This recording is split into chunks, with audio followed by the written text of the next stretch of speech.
all be edited, so. Yeah, it's not a touch screen. I was thinking it was. Oh, okay.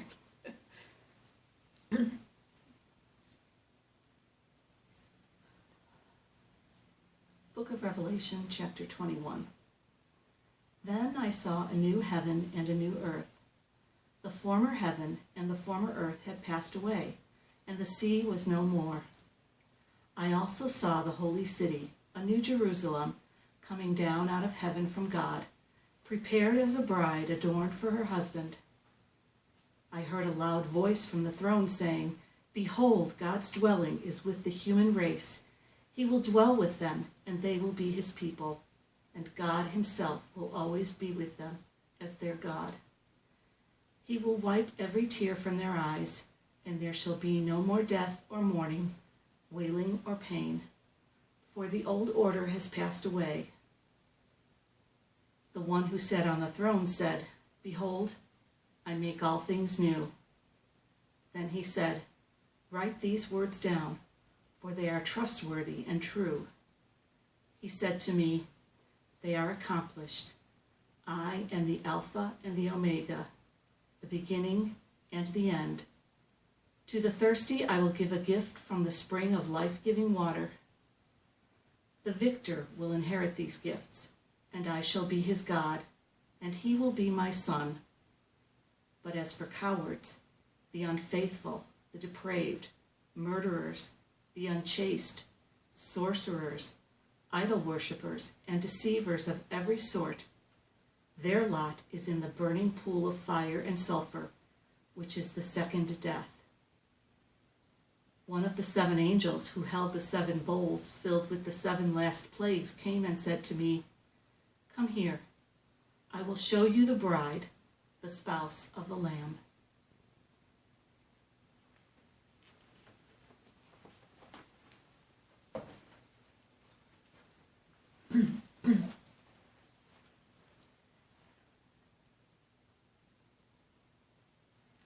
Hello, everyone. Providentially, I guess, my meditation wasn't taped, and so Celeste, our chair from the retreat, asked me to redo it so that you ladies could listen to it again. So maybe it's providential. Hopefully I've grown in holiness a little bit since that weekend, and so maybe that'll help us all grow in holiness. As you know, our retreat had the theme of, "As a bridegroom rejoices in his bride, so shall your God rejoice in you." And I chose this reading from the book of Revelation, chapter 21, because I stumbled across it, actually, because this passage ends with, "Come here, I will show you the bride, the spouse of the Lamb." And so I want to re-invite you all to remember that evening, the first evening of the retreat on that Friday, I held out my hands in a way of indicating all of you, this is the bride, the spouse of the Lamb. That is you, each one of you. And so that's going to be our focus that weekend. It was the focus. I wanted to say, as I did then, I'd like to do now, and is to entrust this meditation to our patron saints, the Holy Family, but also to a person who I think lives or lived this truth out, that each one of us is the spouse of Christ, and in each one of us, God, our God, rejoices. And that's Chiara Corbella. You may remember some years ago, we did a retreat, and she was our patron saint, and we did a meditation or two on her life, beautiful life, as you may remember. And but anyway, she, more than a lot of other people, just in some ways in your face, shows how much she realized that her God rejoiced in her, and that she was and is his spouse. I want to show you, you may have the handout, you may not have it, but I just want to show you the picture of her with her husband and her spiritual director on the day of her wedding with Enrico. I liked that picture. I thought that would be appropriate for the part of this meditation that mentions her. If you don't know anything about her, you can look her up on Chiara Corbella Petrillo, ChiaraCorbella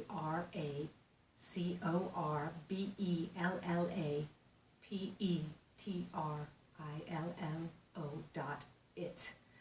So, one thing you may not know, but a year ago, in August, I think it was, Rome actually opened her cause of canonization, so she's officially a servant of God. Interestingly, I was rereading the book that I would highly recommend about her life, Chiara Corbella Petrillo, A Witness to Joy. And in that book, we find these words about the day after her death, and I quote, Chiara's body was placed in an open casket in the large drawing room. And I capitalize these words, dressed like a bride, and with a rosary in her hand and a small bouquet of lavender. The striking thing about her last days on earth were the fact, or better, the last moments on earth, was the fact that her husband, I mentioned before, Enrico, realizing that she was passing quickly, wrote an instant message to their friends. And this is what he wrote. The lamps are lit. We are waiting for the spouse. Our Lord had been preparing Enrico and Chiara for this moment of their lives.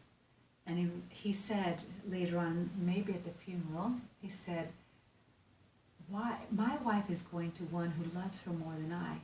Why should I be sad?" And as I said, as I was prayerfully preparing for this retreat, I not only went to look at the book, but I also went to look at her funeral that you can find on YouTube, but obviously it's all in Italian. And I listened to the homily given by her spiritual director, Father Vito. And I jotted down a few lines from that homily that I thought could be helpful for all of us as we continue our meditation on this fact that we are the spouse of Christ and that he rejoices in us. Father Vito said, Chiara's first marriage was with Jesus at her baptism. Well, that applies to each and every one of us. Our first marriage was with Jesus at our baptism.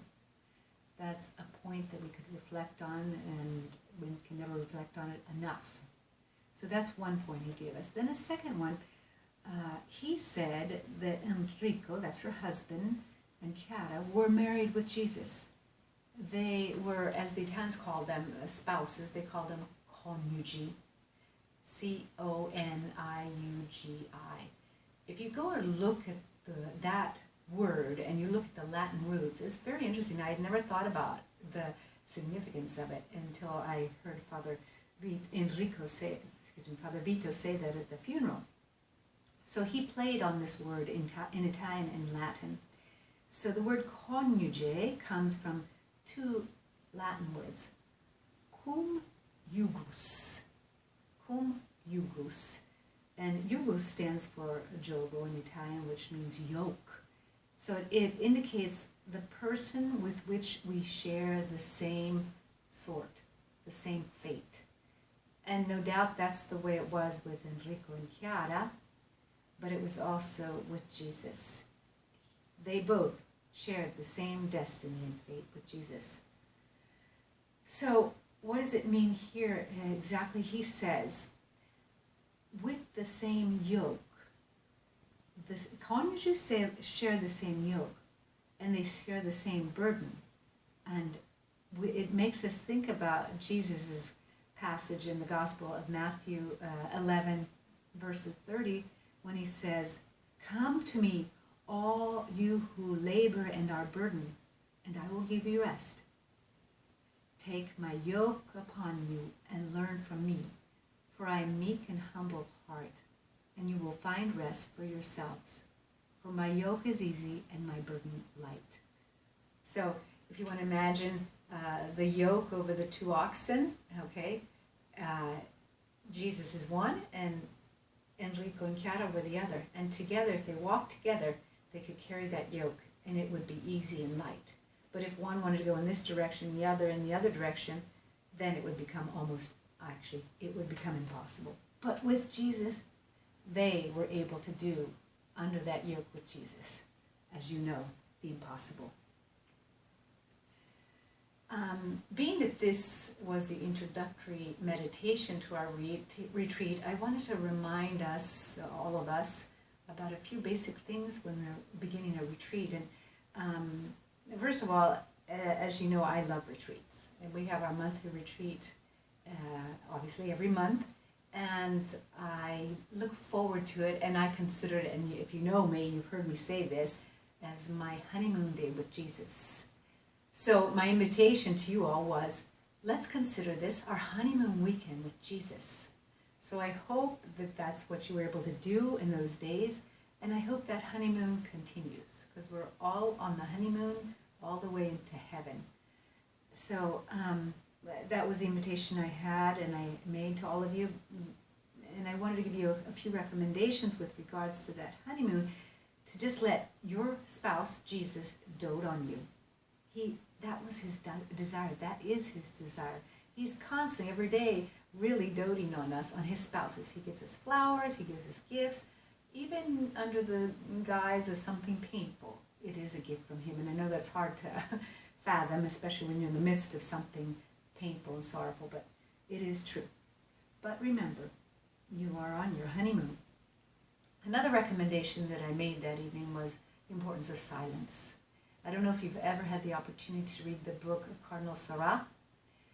He's written 3 books, but the one I'm thinking about and talking about is the one called The Power of Silence. And I took a couple quotes from that book for our retreat, because there are going to be times, and there were times in the retreat, that we asked you to keep that silence for yourselves and for the others, so that you could spend the time with Jesus and be recollected with him and focused on him. But there's a couple quotes that Cardinal Sarah gave. He said, "The true revolution comes from silence. It leads us towards God and others, so as to place ourselves humbly and generously at their service." And I'm going to repeat that. The true revolution comes from silence. It leads us towards God and others, so as to place ourselves humbly and generously at their service. That was one of his quotes that I really like. There's a lot of quotes, and I would highly recommend that book for your reading. Maybe a good resolution for admin is to take that book and every night before you go to sleep, just read 5 minutes of it. And it's a little bit like what I did for the Year of Mercy. I decided to read the diary of St. Faustina, and I read 5 minutes every night. So I was able to get through the diary twice, maybe 2.5 times during that year. Just a suggestion. Another priest, Suarez, wrote in his book, Mary of Nazareth, and I quote, "Silence is an indispensable condition for keeping things and pondering them in one's heart. Profundity of thought can develop only in a climate of silence. Too much chatter exhausts our inner strength. It dissipates everything of any value in our heart, which becomes like a bottle of perfume left open for a long time. Only water remains with a slight touch of its former fragrance." I think that quote gets the point across. Then another thing I wanted to underline during that weekend was is to remind us all how to meditate, because we tend to forget, even though you've probably hung around some apostles maybe for a long time and you've heard it over and over again. But I'd just like to remind you about how to do meditation, especially in those days. I wanted to remind the women about that. There's many forms of prayer, as you know. We boil them down to 3 types: vocal, meditative, and contemplative. We're all called to be contemplatives, but we are not going to get there unless we meditate, and meditate for many years. In the meantime, along that way of meditating, God will give us moments of contemplation. But the more we meditate, the more we open ourselves up to that gift that only God can give us, which is called contemplation. Just a reminder, you know, Mike Scheslicht from School of Faith, he was able to boil down our methodology to 3 R's. Well, now we add a 4th R if you want. To read, reflect, relate, that is, bring it to God, and resolve. Read, reflect, relate, resolve. So you take a passage of something. In this case, in those days of the retreat, one of us gave a meditation, and there were our sisters, Father Steve, our brothers, they they all gave beautiful meditations. So there's a lot of food for thought if you want to go back and take those meditations for your reflection the next days. So read or listen, as you might be doing right now. Listen to the words and then reflect on those words. Then bring your thoughts about these words to God and talk to Him about it. That's the relate part. And then towards the end, the last few minutes, try to come up with your short little resolution that's fundamental. I always say it's essential to meditation. That's a little bit like, and you may have heard me use this analogy, if you want to make Italian pizza and you've got the flour, the salt, the olive oil, the crushed tomatoes, the mozzarella, but you don't have yeast. Well, don't call it pizza. You're missing that essential ingredient, which is yeast. You have unleavened bread with tomato sauce and mozzarella. So the same thing with regards to our daily mental prayer meditation. We need to come up with that small resolution, which could simply be, I'm going to remember the title of the meditation during my day. I'm going to call it back to mind. And that's awesome, because that's the way of God is allowed to step in and change our mindset, and He will bring about what St. Paul says when he says, Paul says, put on the mindset of Christ, put on the sentiments of Christ. So I'd also like to share with you a quote, always referring back to our theme, as a bridegroom rejoices in his bride, so shall your God rejoice in you.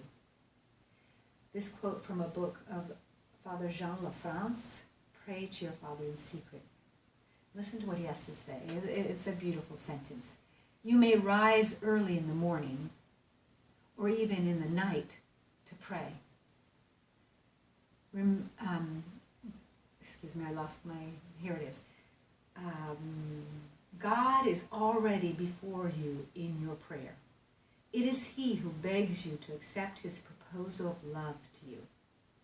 To open the book of the Word is to unseal a love letter addressed to you personally. Doesn't that bring us back to our theme about the spouse? And he continues, you should be astonished by this overwhelming love of God that searches for you. Yes, you. Precisely, personally, you. Watching for your slightest response. You are not the one who goes seeking Him. Rather, He is the one who keeps knocking at the door of your heart, hoping you will open it to Him and share the joy of His friendship. And I'd like to close by saying the bridegroom is here. He's right here. He's right with you right now. And is joyfully and expectantly knocking on the door of your heart. Will you open your heart, your life, your mind to Him and let Him in? Come here. I will show you the bride. I will show you the spouse of the Lamb.